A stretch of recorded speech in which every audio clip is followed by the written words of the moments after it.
بر محمد و آل محمد بلندتر صلوات۔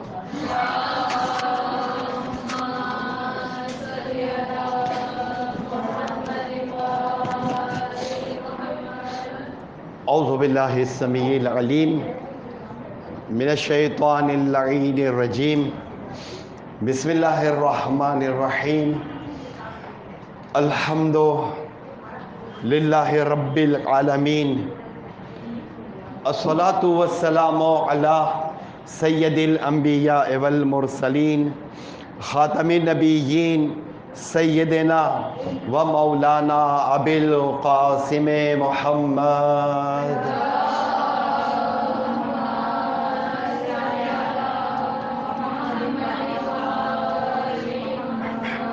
وأہل بیتہ الطیبین الطاہرین المعصومین المظلومین، اما بعد فقد قال اللہ تبارک و تعالی فی کتابہ المبین وہو اصدق الصادقین وقولہ الحق۔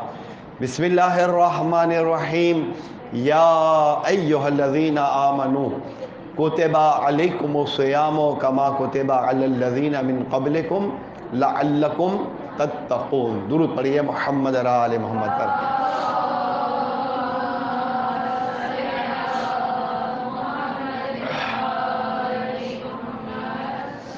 چونکہ ایک عظیم الشان مہینہ ہمیں پھر میسر آ گیا ہے اور ہماری زندگی کے لمحات، یعنی اس وقت جو تقریباً 2 کچھ سمتنگ اوپر سیکنڈ اور منٹ ہوئے ہیں، اس وقت تک ہماری حیات باقی ہے، آگے کا معلوم نہیں۔ لہذا پروردگار عالم نے یہ عظیم الشان مہینہ ہمیں عطا فرمایا ہے، اور آج کی جو ہماری گفتگو ہے اس میں موسم کے حساب سے ملے جلے رجحانات پائے جائیں گے، یعنی کبھی گرمی ہوگی، کبھی سردی ہوگی، کبھی جاڑے کا موسم ہوگا، برسات ہوگی۔ لہذا میں جو ہوں آپ کی خدمت میں چیدہ پارا پارا مختلف چیزیں آج میں بیان کروں گا۔ میں نے ایک کتاب کا تعارف گزشتہ درس میں کروایا تھا، خطبہ شعبانیہ بہت عام ہے۔ یہ کتاب جو ہے یہ ہمارے دوست ہیں ذاکر مدبری، بلتستان کے مولانا، ان کے والد مرحوم شیخ علی مدبر، ان کے صاحبزادے قم میں ہوتے تھے ایک زمانے میں، مشہد میں بھی ملے تھے مجھے۔ تو یہ کتاب جو ہے یہ میں نے آپ سے گزارش یہ کی تھی کہ وسائل ہوں تو یہ لے لیں، اور لینے کے بعد جو کام میں کرتا ہوں وہ میں آپ کو بھی بتاتا ہوں۔ اس کتاب کے پورے مطالعے کے بعد، میں نے بہت پہلے اس کتاب کا مطالعہ کیا تھا جب میں نے لی ہوگی یا انہوں نے بھجوائی ہوگی، اس کے بعد میں نے اس زمانے میں یہ سارے پوائنٹس لکھے تھے۔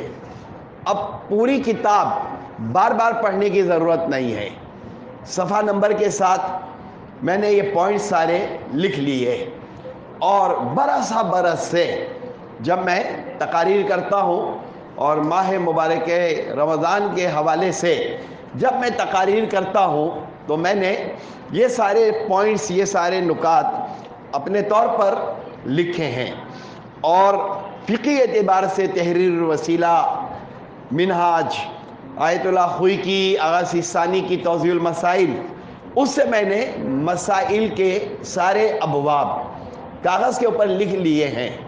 ان صفحات کا بوسیدہ ہو جانا، مڑ مڑ کر اس میں گیپ آنا اور نشانات کا لگنا، یہ اس بات کا اعلان ہے کہ یہ میں نے کل رات بیٹھ کے نہیں لکھے ہیں، یہ بہت پہلے کے میرے پاس سارے لکھے ہوئے ہیں۔ یہ چیز میں بھی انشاءاللہ آپ کو بتاؤں گا۔ تو اس کتاب میں مجھے جو بہت ساری خوبیاں ہیں، ایک خوبی مجھے یہ ملی کہ day to day, page number 92 سے آن ورڈ، اس کتاب کے اندر ڈے ٹو ڈے پہلی رمضان المبارک کے روزے کا ثواب، دوسری رمضان المبارک کے روزے کا ثواب، تیسری، اور اس قدر ثواب ہے کہ کبھی کبھی ثواب دیکھ کر ایسا لگتا ہے کہ اگر اللہ تبارک و تعالی ہمیں دوسرے تیسرے چوتھے روزے پر اگر 5 لاکھ موتیوں کا مرصع بنگلہ عطا کر دے گا تو اتنا سارا لے کر ہم کریں گے کیا؟ یعنی ڈے ٹو ڈے اتنے ثواب کہ پہلی کا اتنا ثواب، دوسری کا اتنا ثواب، تیسری کا اتنا ثواب. تو اب خیر اس کا بھی ایک جواب موجود ہے، لیکن میں نے آپ کی خدمت میں بات کو گزارش کیا ہے. سب سے پہلی بات جو مجھے آج بیان کرنی ہے وہ یہ ہے کہ ہمیشہ یاد رکھیں کہ بہت سارے لوگ جو مجھ سے سوالات کرتے رہتے ہیں، بہت سارے لوگ، آغا 15 شعبان کی وہ دعا ہے اس کی نیت کیا کریں، فلاں روزہ ہے عرفے کا اس کی نیت کیا کریں، رمضان المبارک کا روزہ ہے اس کی نیت کیا کریں. تو یاد رکھیں چونکہ آپ کا کام پڑھانا بھی ہے، مجلس پڑھنا بھی ہے، درس دینا بھی ہے، تو یہ بات آپ کو معلوم ہونی چاہیے کہ دین میں نیت کا زبان سے دہرانا ضروری نہیں ہے. کیا ضروری نہیں ہے؟ نیت کا زبان سے دہرانا. 1 ہفتے پہلے یعنی ماہ مبارک رمضان کا چاند نظر نہیں آیا تھا تو 1 ہفتے پہلے، شاید میں نے پچھلے ہفتے بتایا تھا، آج ہمارا کورم پورا ہے اس لیے میں پھر بتا رہا ہوں. ہم گئے، ہم نے کہا کسٹرڈ خریدنا ہے، پھینیاں خریدنی ہے، اور جناب یہ لینا ہے اور یہ لینا ہے اور یہ لینا ہے. ارے بھائی یہ سب کیوں لینا ہے؟ اور ہمارے ماحول میں کیچپ لینا ہے، چٹنیاں لینی ہے، یہ سب کیوں لینا ہے؟ دہی جمانا ہے. کہا ارے بھائی وہ ماہ مبارک رمضان آ رہا ہے، بس یہ ساری آمادگی جو ہے یہ ہماری نیت ہے. یہ بات ہمیشہ یاد رکھیں.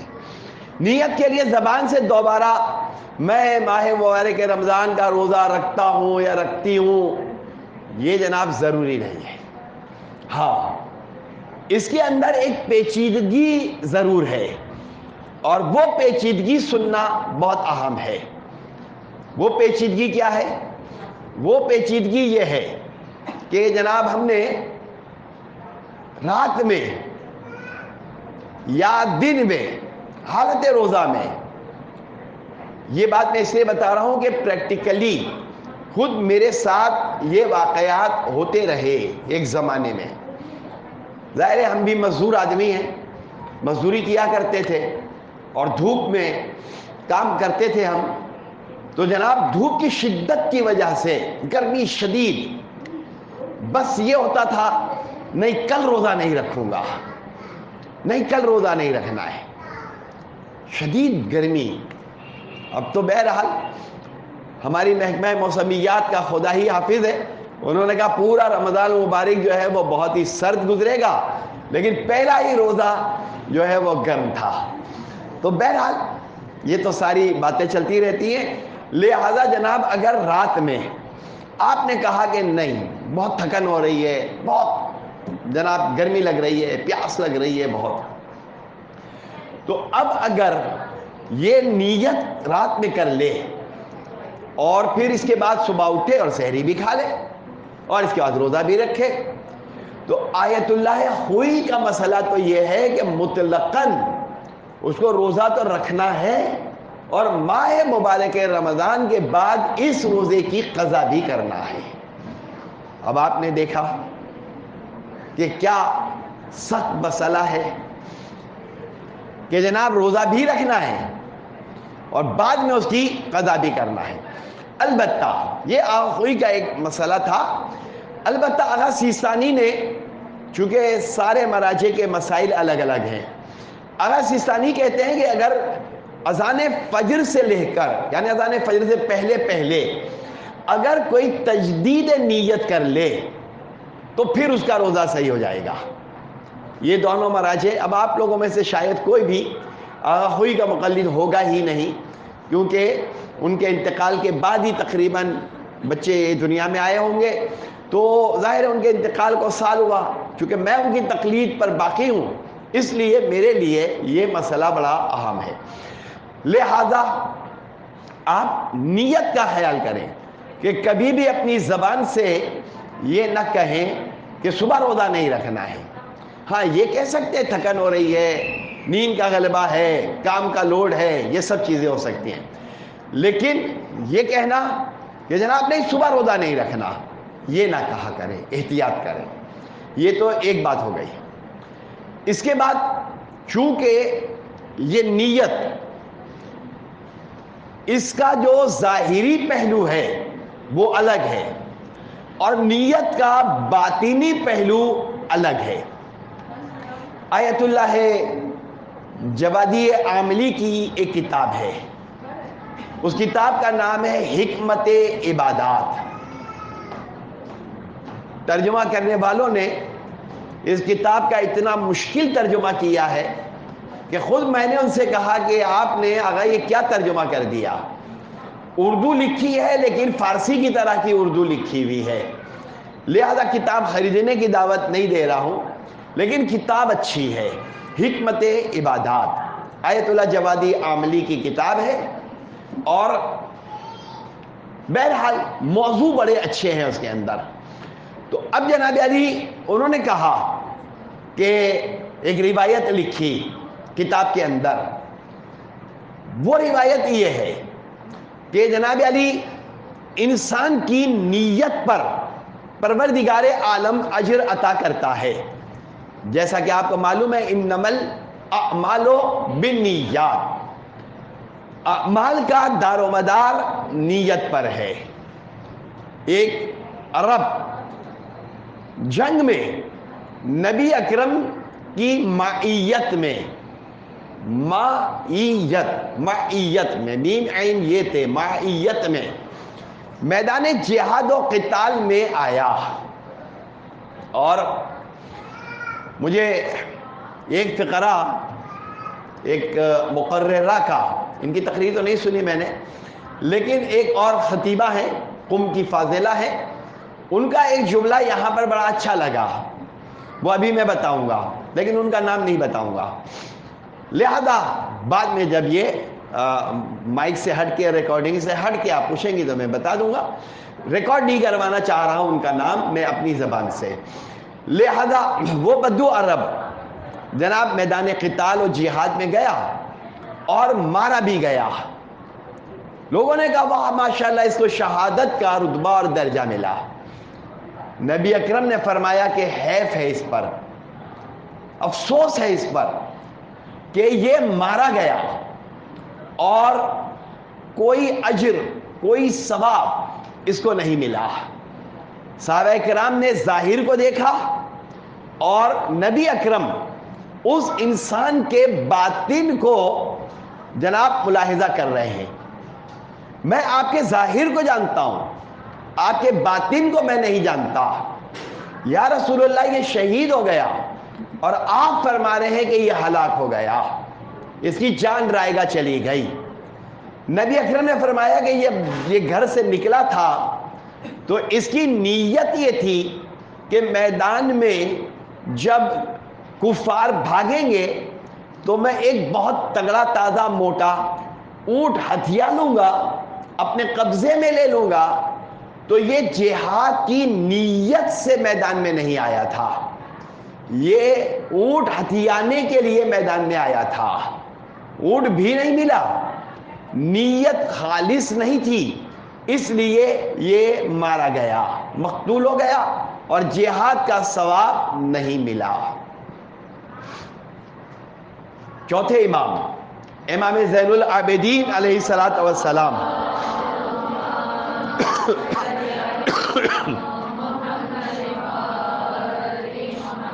سے ایک صحابی نے سوال کیا کہ مولا جب کبھی ہم کوئی عمل انجام دیتے ہیں تو ملائکہ کرامن کاتبین لکھتے ہیں، میں نے نماز پڑھی لکھ لیا، میں نے روزہ رکھا لکھ لیا، حج کیا لکھ لیا، اور جناب بس الٹ گئی اور جناب زخمی ہو کر واپس آ گئی بچیاں، ملائکہ نے لکھ لیا، یہ ثواب، یہ اجر، یہ لکھ لیا۔ چوتھے امام سے سوال یہ ہوا کہ مولا جب ہم کبھی کسی چیز کا ارادہ کرتے ہیں تو ملائکہ کیسے لکھتے ہیں؟ بڑا اچھا سوال ہے۔ میری نیت یہ ہے کہ میں جو ہوں وہ فلاں نیک کام کروں گا۔ اب آپ کو یہ بھی معلوم ہے کہ انسان اگر نیک کام کی نیت کرے، چاہے وہ کام کرے یا نہ کرے، اسے اللہ نیت کا ثواب عطا فرمائے گا۔ تو پھر دن میں 2-3 مرتبہ فارغ بیٹھے ہوئے ہوں تو نیت کر لیا کریں کہ بھائی میں یہ نیک کام کروں گی، یہ نیک کام کروں گی، یہ نیک کام کروں گی، اور لیکن یہ ارادہ ہوگا کہ یہ نیت ہے اور نہیں کرنا، نہیں، نیت کریں کرنا ہے۔ پھر ٹائم نہ ملے، مشکلات ہوں، کوئی پریشانی ہو، کوئی مہمان آ جائے، کچھ ہو، تو پھر اللہ نیت کا ثواب عطا کرے گا۔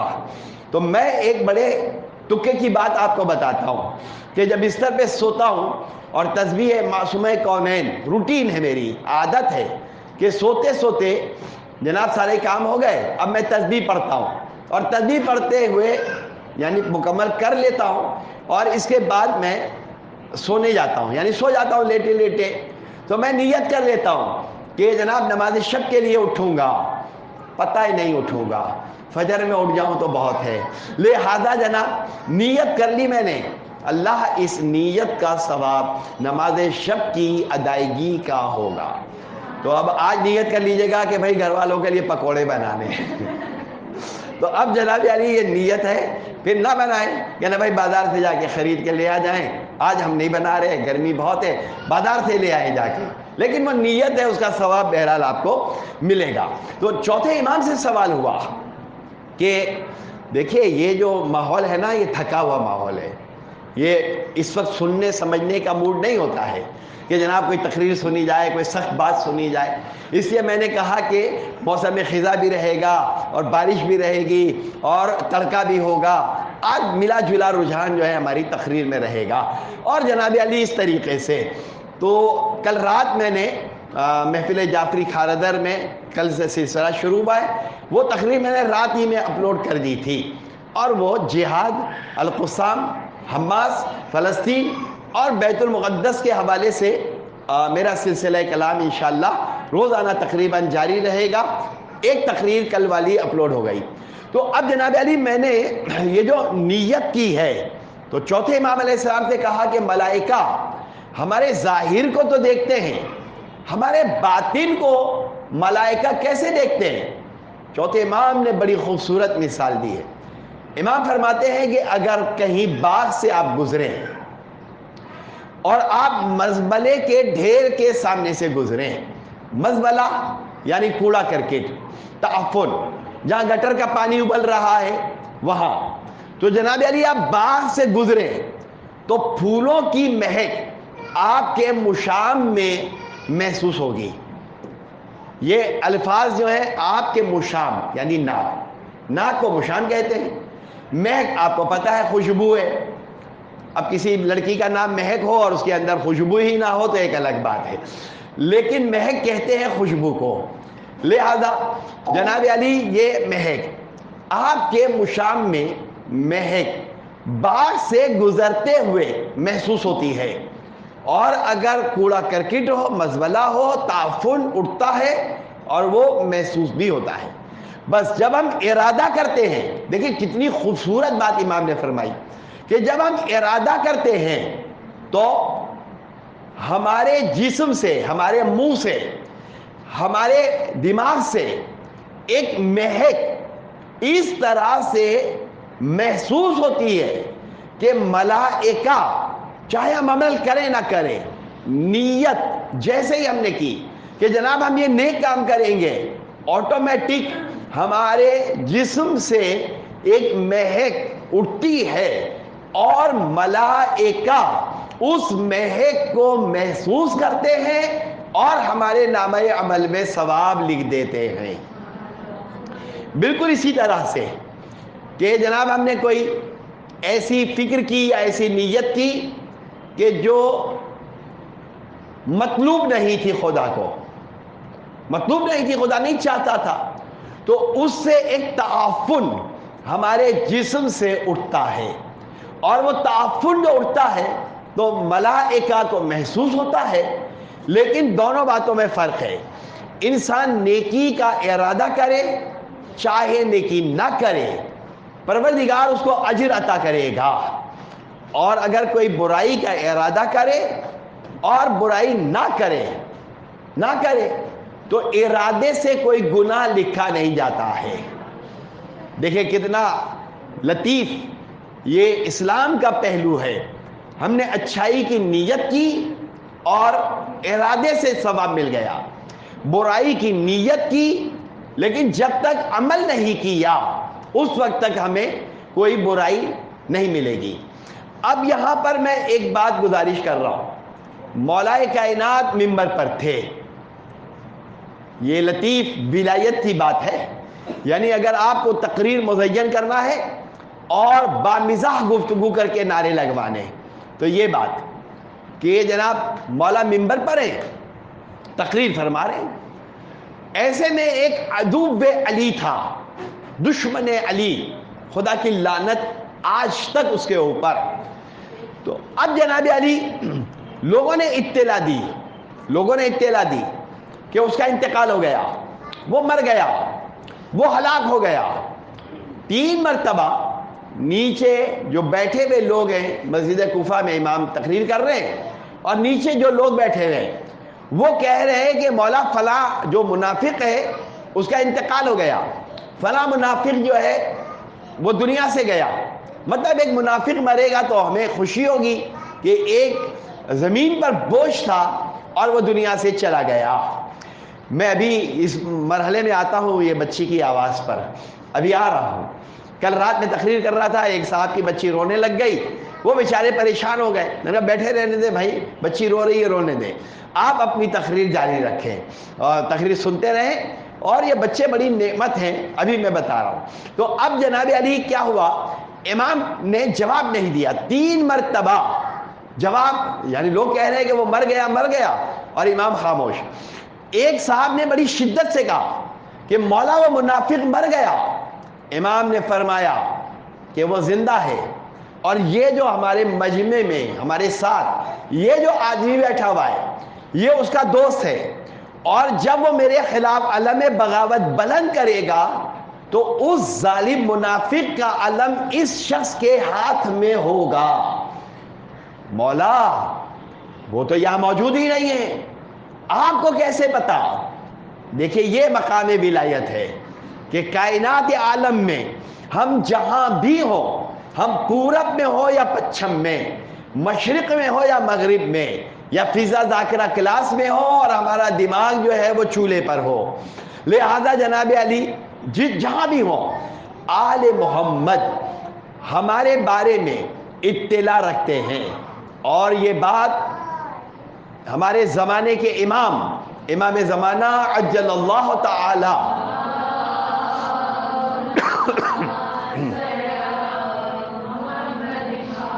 فرجہ الشریف نے شیخ مفید علیہ الرحمہ کے نام ایک خط لکھا تھا۔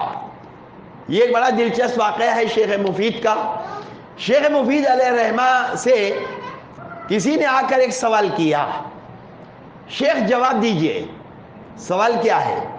ایک خاتون کا انتقال ہو گیا اور اس خاتون کے یہاں آثار ولادت تھے، انتقال ہو گیا اور بچہ جو ہے وہ شکم میں ہے، کیا کریں؟ شیخ مفید نے کہا کہ بچے سمیت ہی اس خاتون کو دفن کر دو۔ شیخ نے جواب دے دیا، جناب وہ شخص جا رہا تھا، راستے میں ایک شخص آیا اور آ کر کہا کہ شیخ نے اپنا نظریہ بدل دیا ہے اور کہا ہے کہ بچہ جو ہے اسے پہلو سے باہر نکالا جائے، اور بچے کو باہر نکال کر، بچہ زندہ ہے، نکال کر پھر خاتون کو دفن کیا جائے۔ جب شیخ کو پتا چلا کہ جناب میں نے جو مسئلہ بتایا تھا وہ غلط ہو گیا، کیسے پتا چلا؟ جناب 2-2.5 سال کے بعد ایک آدمی آیا اور ایک چھوٹے سے بچے کو لے کر آیا اور آ کر کہا کہ شیخ یہ بچہ جو ہے آپ اس کو جانتے ہیں؟ کہا نہیں مجھے نہیں معلوم یہ بچہ کون ہے. کہا یہ وہ بچہ ہے کہ جس کے بارے میں، جس کی والدہ کے بارے میں آپ نے کہا تھا کہ اسے دفن کر دو، اور بعد میں آپ نے کسی کو بھجوایا تھا اور آپ نے فتویٰ بدل کر بتایا کہ جناب نہیں، بچہ جو ہے پہلو سے چاک کر کے نکالا جائے اور پھر عورت کو دفن کیا جائے. شیخ چونک گئے، کہنے لگے میں نے مسئلہ بتانے میں غلطی کی ہے، لہذا میں دروازے بند کر رہا ہوں، اب کسی کو مسئلہ نہیں بتاؤں گا. رات میں خواب میں زمانے کے امام آئے اور امام علیہ السلام نے کہا شیخ تمہارا کام ہے مسئلہ بتانا، اور اگر غلطی ہو جائے تو اصلاح کرنا ہمارا کام ہے.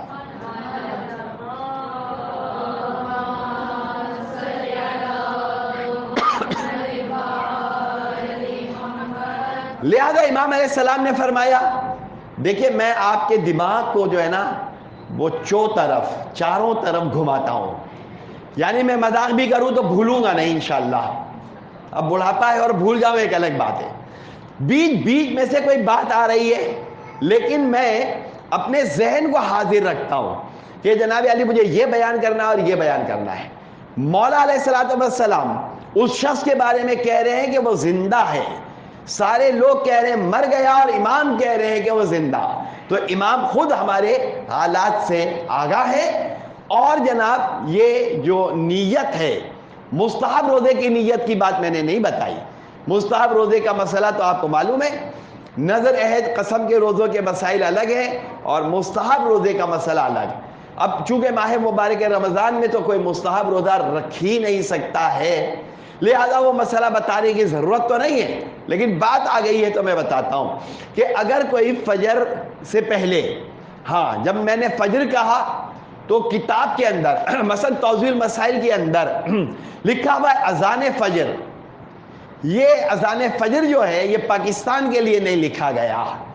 پاکستان میں تو مثلا ابھی 1 بجے یہاں ظہرین کی اذان ہوتی ہے، جبکہ آج ٹائم جو تھا 12:45 تھا نماز کا. نماز کا ٹائم ہے 12:45، اذان ہوگی 1 بجے.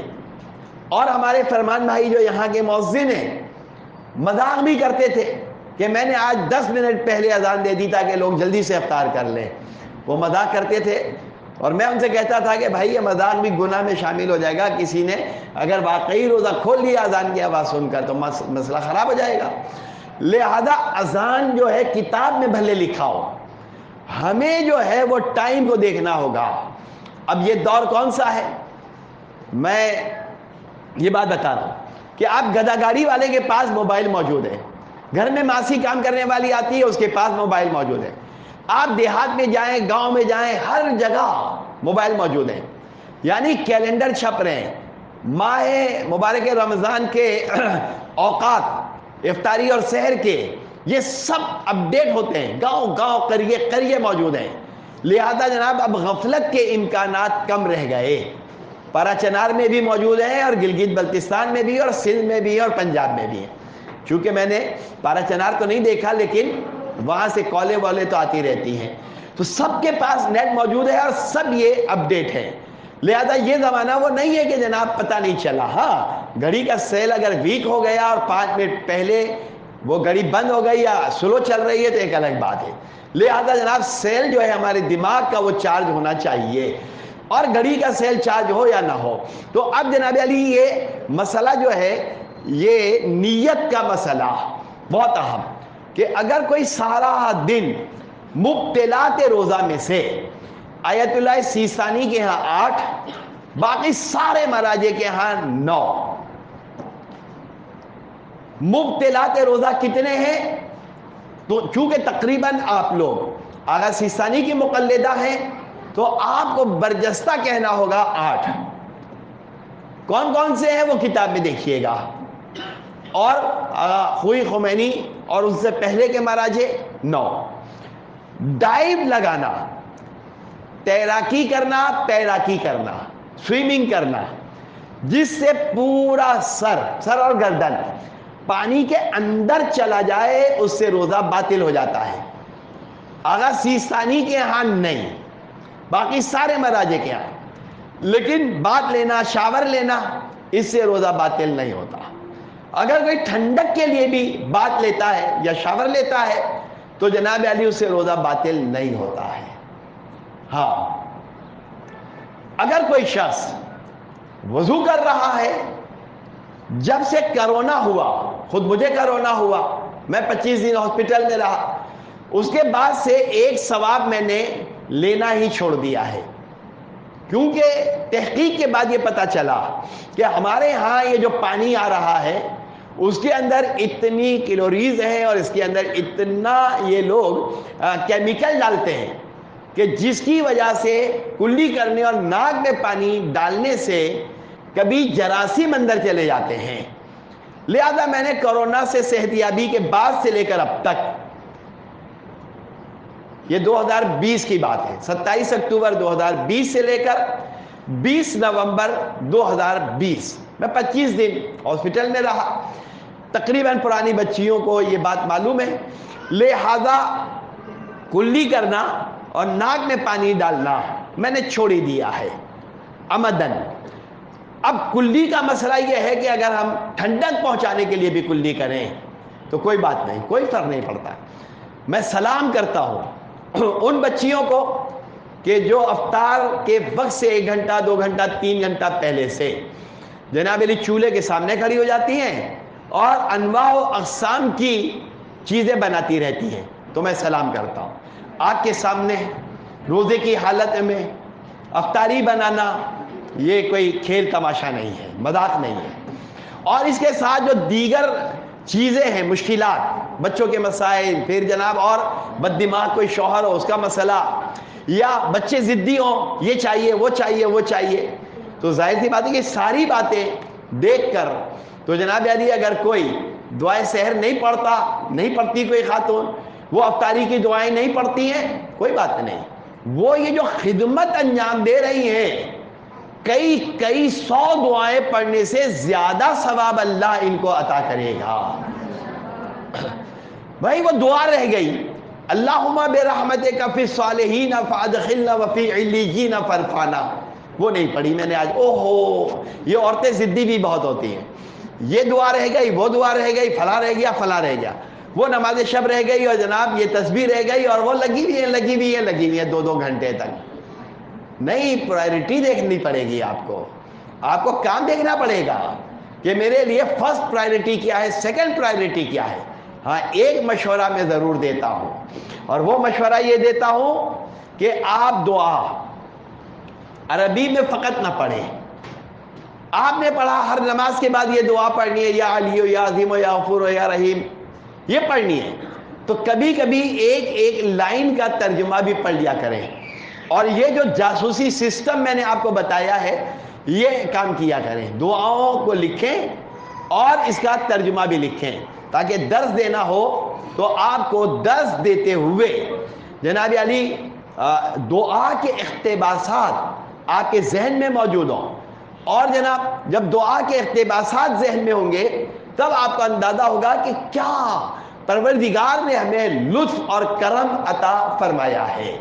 لہذا جناب آپ دعائیں پڑھیں، لیکن واجب سمجھ کر نہ پڑھیں، جتنے بھی مستحب کام ہیں کریں، جتنا کر سکتی ہیں۔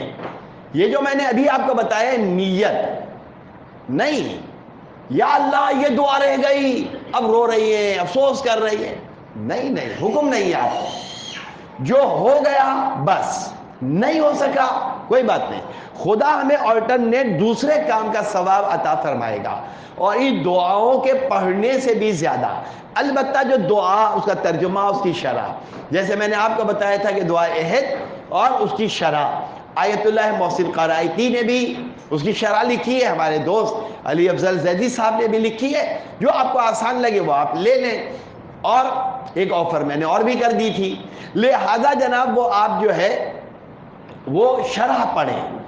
شرح جب آپ پڑھیں گی تو آپ کو موجودہ حالات کے تحت دعائے عہد سے اقتباس ملے گا۔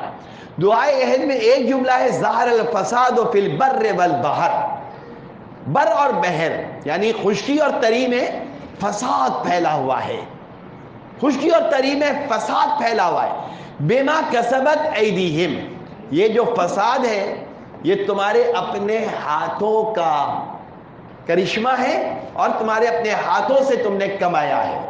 یہ دعائے عہد کے اندر قرآن مجید کی ایک آیت کا اقتباس موجود ہے، اور ایک مقام ہے مجددن لما اتلا من احکام کتاب کا۔ مجدد کس کو کہتے ہیں؟ مجددن یعنی تجدید کرنے والا۔ ایک کام ختم ہو گیا، متروک ہو گیا، جناب وہ کام اب ہو ہی نہیں رہا، بالکل کوئی نہیں جانتا، اب نئے سرے سے اس کام کو واپس ڈیولپ کیا گیا۔ تو یہاں دعائے عہد میں ہمیں یاد دلایا گیا ہے وہ مجددن لما اتل من احکام کتاب کا۔ یہ قرآن تلاوت کی کتاب نہیں ہے، خطرناک جملہ کہا ہے میں نے، یہ کتاب فقط تلاوت کی کتاب نہیں ہے، یہ کتاب 4 قرآن ختم کر دیے، 5 قرآن ختم کر دیے نہیں۔ ارے بھائی ایک سورہ نکالو، ایک سورہ، اور اس کی 5 آیتیں تلاوت کرو، 5 آیتیں تلاوت کر کے اس کے ترجمے کو دیکھو، اس کے معنی مطالب کو دیکھو، اس کے اقتباسات کو دیکھو، علماء نے کیا لکھا ہے وہ دیکھو۔ آپ کی نظر میں بتا دیتا ہوں سورہ حجرات کی ایک تفسیر جو بہت آسان ہے، بچیوں کے لیے بہت اچھی ہے۔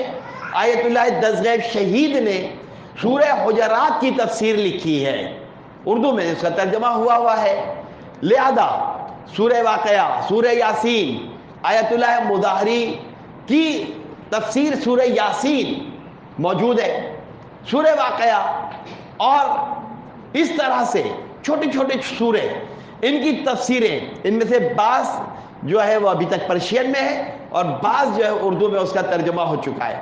تو جو ترجمہ ہو گیا وہ لیں، مجددا لما اتل من احکام کتابک، کتاب جو متروک ہو گئی، ختم ہو گئی، اب قرآن مجید فقط مزین ہے۔ یہاں تو مجھے فقط بس وہ ایک دعا نظر آ رہی ہے، باقی ہمارے اس کمرے میں کچھ نہیں ہے۔ لیکن آپ نے خطاطی دیکھی، نقاشی دیکھی مسجدوں کے اندر، امام بارگاہوں میں، تو جناب قرآن مجید کی آیات جو ہے وہ بہت سنہرے حروف سے لکھتے ہیں، بہت خوشنما لکھتے ہیں، بڑی تلاوتیں ہو رہی ہیں، ایک سے ایک قاری لگا ہوا ہے، خوش الحان، گویا کہ لحن داؤدی، سنتے ہیں تو سنتے چلے جائیں۔ نہیں، یہ کتاب نافذ کرنے کے لیے ہے۔ اس کتاب کے اندر کیا نہیں ہے؟ جبکہ قرآن نے کہا ہے کہ لا ردی ولا یابسن الا فی کتاب مبین، اس کتاب کے اندر سب کچھ ہے، کوئی خشک و تر ایسا نہیں جو اس کتاب کے اندر موجود نہ ہو۔ تو فقط رٹنے والی کتاب نہیں ہے کہ بس ہم نے تو اتنے قرآن ختم کر دیے اور اتنے، آپ کی سمجھ میں کیا آیا؟ جناب اس کتاب کے اندر عبادات بھی ہیں، معاملات بھی ہیں، دیوانی اور فوجداری۔ دیوانی سے مراد وہ پاگل دیوانہ نہیں ہے، دیوانی کا مطلب کیا ہے ابھی بتا رہا ہوں، اور وہ فوجداری۔ دیوانی کا مطلب یہ آئلی قوانین، یعنی میاں بیوی میں لڑائی ہو گئی، ساس سسر میں لڑائی ہو گئی، بہو میں اور ساس میں لڑائی ہو گئی، اور اس طرح سے جو گھریلو معاملات ہیں، ان معاملات کا حل بھی قرآن مجید کے اندر موجود ہے کہ کیا کرنا ہے۔ کسی کا دانت توڑ دیا، کسی کی آنکھ پھوڑ دی، کسی کی انگلی کاٹ دی، اور گاڑی ٹکرا دی، جناب ایکسیڈنٹ ہو گیا، یہ ہو گیا، یہ ہو گیا، تو جناب یعنی پورا کامل دین ہمارے پاس موجود ہے۔ یہ قرآن ہمارے پاس کامل موجود ہے، اور اس کو ہمیں جتنی ضرورت ہے اتنا مطالعہ کرنا ہے۔ ابھی ماہ مبارک رمضان آ گیا، تو رمضان کے روزوں کے حوالے سے واجبات کیا ہے، مبطلات کیا ہے، مکروہات کیا ہیں، یہ سیکھ لینے میں 1-2 دن لگیں گے اور ہم سیکھ لیں گے۔ ابھی حج کے مسئلے ہم پر واجب نہیں ہے تو سیکھنے کی ضرورت نہیں ہے، زکوٰۃ ہمارے پر واجب نہیں ہے، سیکھنے کی ضرورت نہیں ہے۔ لہذا اب میں بڑی دلچسپ حدیث آپ کی خدمت میں پیش کر رہا ہوں۔ یہ حدیث اس کتاب کے اندر لکھی ہوئی ہے اور میں نے اپنے پیپر پہ بھی لکھی ہوئی ہے۔ 3 الفاظ ہیں، پہلا لفظ ہے محسنین، دوسرا لفظ ہے ابرار، اور تیسرا لفظ ہے رشک شہداء، رشک شہداء۔ اب آپ میں سے بعض کو اپنی طول عمر کی دعا مانگنی پڑے گی، اور ظاہر سی بات ہے کہ اگر 15 سال کی عمر سے میں نے روزے رکھنا شروع کیے، میں تو خیر اس سے پہلے سے ہی مستحب روزے امی رکھواتی تھی تو ہم رکھتے تھے، رجب کے بھی رکھتے تھے، شعبان کے بھی رکھتے تھے، اسکول جاتے تھے تب بھی روزہ رکھ کے جاتے تھے۔ لہذا بلوغت کے بعد تقریباً 40 سال یا 40 مہینے کہہ دوں، 40 سال کہہ دوں، یہ تو کنفرم رکھیں، کنفرم، اس سے بھی زیادہ۔ اب یہ جو میں نے 3 باتیں بتائیں، محسنین اور ابرار اور رش کے شہداء، پروردگار عالم نے بلوغت کے بعد جس کو 10 سال دیے، یعنی 10 سال کا ماہ مبارک رمضان اس کی زندگی میں آیا اور اس نے 10 سال کے روزے رکھ لیے، تو اللہ اس کا شمار محسنین میں فرمائے گا۔ اب جو 10 سال سے کم عمر والی بچیاں ہیں وہ دعا کریں گے، یا اللہ مجھے اتنی عمر دے لمبی۔ اور جناب جس نے 20 سال روزے رکھے، واجب روزے، خداوند تبارک و تعالی اسے ابرار لوگوں میں داخل کرے گا۔ ان الابرار لفی نعیم وان الفجار لفی جحیم، هل جزاء الاحسان الا الاحسان، یہ تو محسنین کے لیے آ گیا۔ اور ان الابرار لفی نعیم، یہ جو نیکوکار لوگ ہیں یہ جنت نعیم کے اندر داخل ہوں گے۔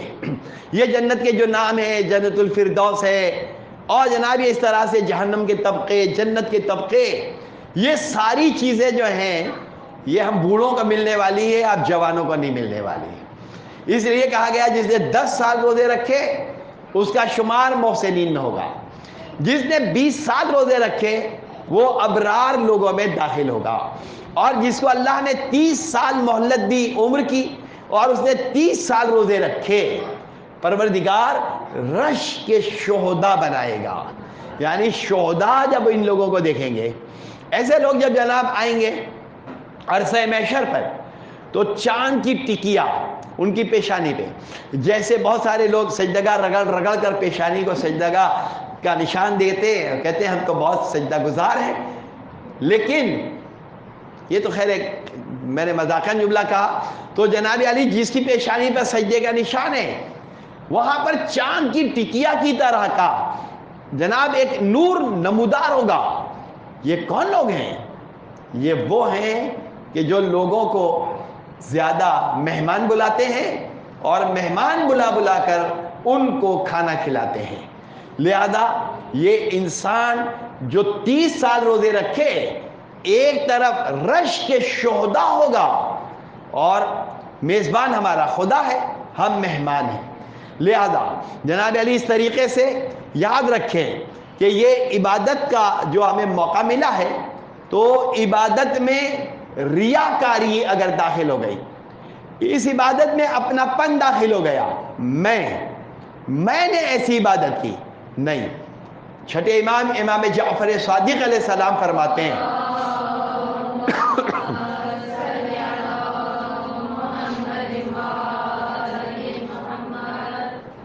امام بڑی لطیف بات بتاتے ہیں، بھوک، پیاس، تھکن، شیڈول، دیکھیں ماہ مبارک رمضان کا جو نظام الاوقات ہے، جب ظہور امام ہوگا تو یہی نظام الاوقات ہماری زندگی کا بن جائے گا۔ فجر سے پہلے اٹھو، عشاء کے بعد سو جاؤ۔ ہم لوگوں نے کیا کیا؟ 12 بجے تو کوئی صاحب فون کرتے ہیں، ارے مولانا جاگ رہے ہوں گے مسئلہ پوچھ لوں بھائی۔ 12 بجے اور 1 بجے تو لوگ فون کر رہے ہوتے ہیں، یہ کیا بات ہوئی بھائی، ابھی سونے کا ٹائم ہے۔ اچھا گاؤں وغیرہ میں کیا ہوتا ہے، چونکہ آنا جانا میرا بہت ہے، تو گاؤں کے لوگ فجر سے پہلے اٹھتے ہیں تقریباً۔ اب وہ 7 بجے 8 بجے فون کرتے ہیں، میں سو رہا ہوتا ہوں، ارے بھائی ہم کراچی کے رہنے والے ہیں، ہم اتنی سویرے نماز پڑھ کے سو جاتے ہیں۔ اچھا ان کا روٹین جو ہے فجر میں اٹھنا ہے، پھر وہ لوگ سوتے نہیں ہیں، کھیتوں میں جاتے ہیں، کھیتی باڑی کرتے ہیں، وہ لوگ سویرے سویرے نکل جاتے ہیں۔ لہذا جناب اس طریقے سے امام علیہ الصلوۃ والسلام نے ارشاد فرمایا کہ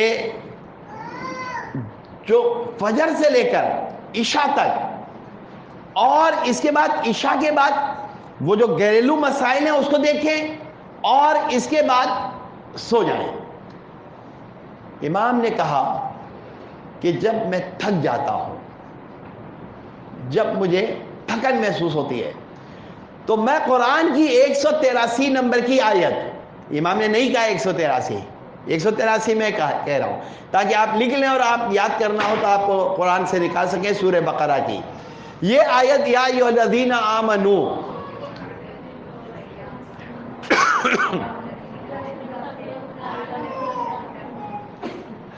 امام علیہ السلام نے فرمایا کہ جب میں اس آیت کا یہ پہلا لفظ یا ایھا الذین آمنو میں پڑھتا ہوں تو میری تمام تھکن دور ہو جاتی ہے۔ یعنی آپ مومنہ ہیں، میں کہہ رہا ہوں، ایک صاحب مجھ سے کہہ رہے تھے کہ آپ کو میں عادل مانتا ہوں، میں آپ سے کہہ رہا ہوں کہ آپ عادلہ ہیں، میں آپ سے کہہ رہا ہوں کہ آپ مومنہ ہیں، آپ نے میرے بارے میں کہا کہ آپ مومن ہیں، ہو سکتا ہے مومن ہو سکتا ہے نہ ہو سکتا ہے عادل ہو سکتا ہے نہ ہو، لیکن اگر اللہ کہے یا ایھا الذین آمنو، اے ایمان لانے والوں، تو چھٹے امام فرماتے ہیں کہ جب روزے کی بھوک پیاس کی تھکن ہوتی ہے اور میں خدا کا پیغام سنتا ہوں کہ وہ میرے بارے میں اس بات کی گواہی دیتا ہے کہ میں مومن ہوں، تو تمام تھکن ختم ہو جاتی ہے اور دور ہو جاتی ہے۔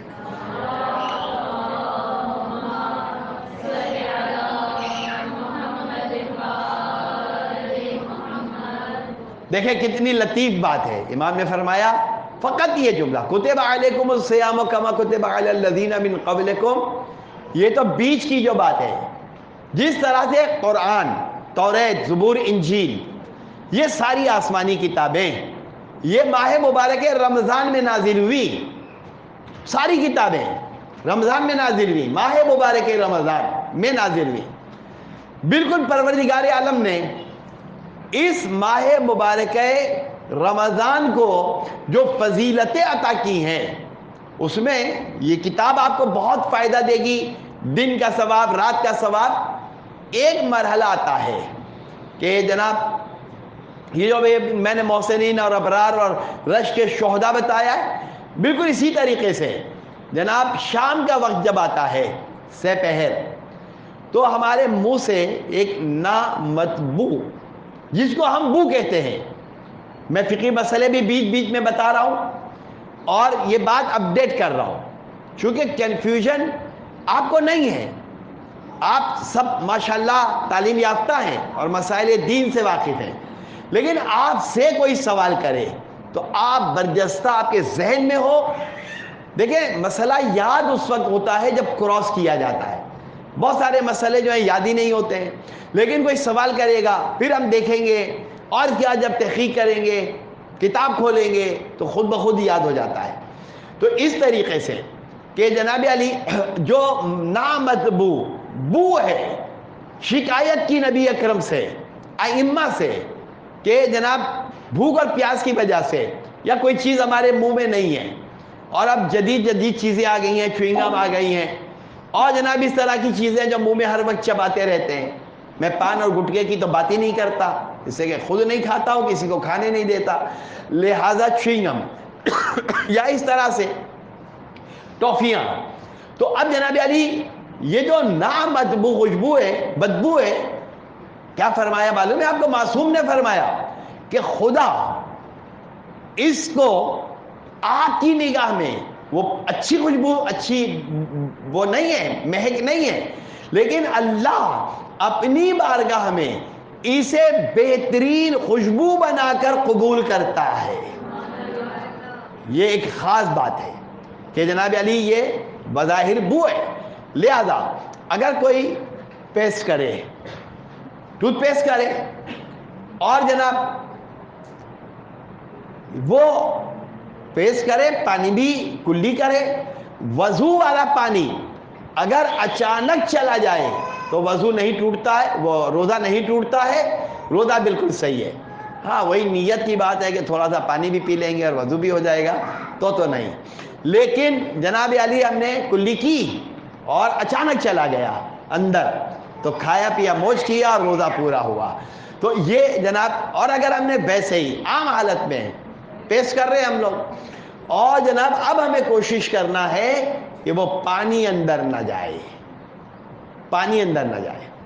بعض اوقات فقہی مسئلوں میں ایک مثال آغا خوئی کی توضیح میں تو تھی، آغا سیستانی کا مجھے نہیں معلوم، کہ ایک خاتون جو ہے وہ ٹیسٹ کرنے کے لیے، نمک چکھنے کے لیے منہ میں غذا کو لیتی ہے، منہ میں غذا لیتی ہے اور اس کا تھوک دیتی ہے. کیا ایسا کرنا صحیح ہے؟ ہاں ایسا کرنا صحیح ہے، اس لیے کہ وہ حلق سے اندر نہیں گیا. یہ مسئلہ میں پڑھ رہا تھا پچھلے اتوار کو رضویہ میں، تو ایک صاحب پارا چنار کے تھے، کہنے لگے آقا ایک مسئلہ پوچھنا ہے. میں نے کہا زلتا راشا کرنا، پوچھیں کیا ہے؟ تو کہنے لگے کہ وہ نسوار اگر کوئی رکھے تو کیسا ہے؟ نسوار رکھے تو کیا ہے؟ تو میں نے کہا کہ ماں کوا بابا یہ نہیں کرو بھائی، اس طرح نہیں کرو. تو اچھا یہ جناب علی آپ نے رکھ لیا. یہ چونکہ وہ تھے پارا چنار کے ہمارے درس میں بیٹھتے، تو کہنے لگے کہ نسوار کا کیا مسئلہ ہے؟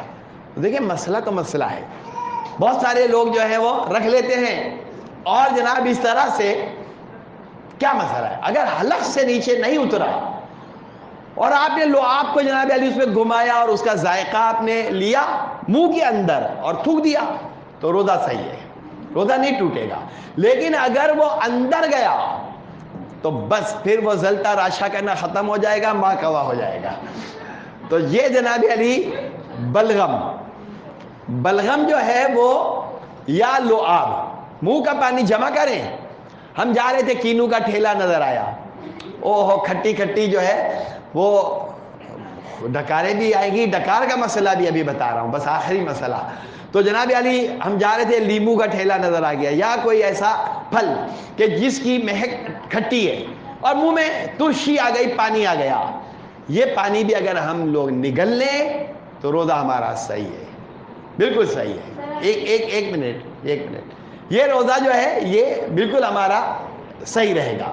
میں ایک آخری مسئلہ بتا دوں پھر آپ سوال کر سکتی ہیں، چونکہ میں بھول جاؤں گا، جب میں بھول جاؤں گا تو مسئلہ خراب ہو جائے گا، لہذا میں بھولوں گا نہیں انشاءاللہ. مجھے یاد ہے ڈکار، اگر کوئی جان بوجھ کر ڈکار لے، جان بوجھ کر، اور جناب علی ڈکار لے اور وہ غذا آ جائے، تو اب جناب علی وہ واپس اتر جائے گا وہ غذا کے ریشے ذرے، تو روزہ باطل ہو جائے گا.